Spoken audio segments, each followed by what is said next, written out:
পানীয় জলের সমস্যায় জেরবার শিলিগুড়ি পানীয় জলের সমস্যা সমাধানের বিভিন্ন বিষয় নিয়ে এই দিন অবস্থান বিক্ষোভ এসইউসিআই তরফ থেকে।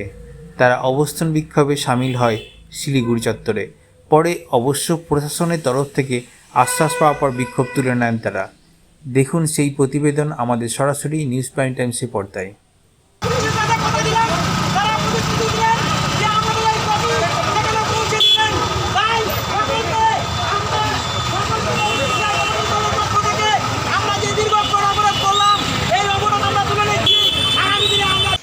সমস্যাটা যেভাবে দেখা দিয়েছে, 15 দিন আগে মেয়র বলছিলেন যে মহানন্দা ব্রিজ থেকে মহানন্দা সেতু নদীর থেকে জলগুলো সরবরাহ করা হবে এবং পাবলিককে সেই জল কর্পোরেশনের মাধ্যমে দেওয়া হবে।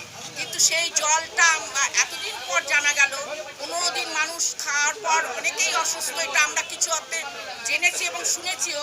কিন্তু তারপরে দুদিন কালকে তার বক্তব্যের মধ্যে আসলো যে এই জলটা পানীয় জল হিসাবে আপনারা ব্যবহার করবেন না। তাহলে এতদিন যে পানীয় জল হিসাবে ব্যবহার করলো, এই দায়টা কে নেবে?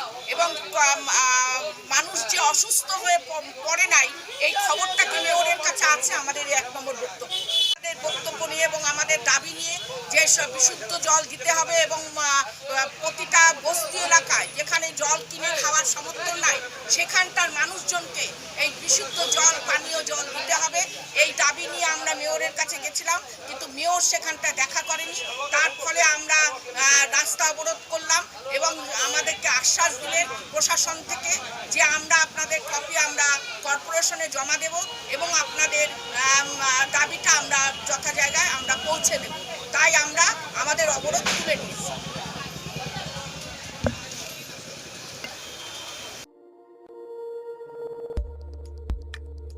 দেখতে থাকুন নিউজ প্রাইম টাইমস, আপনাদের সাথে আপনাদের পাশে।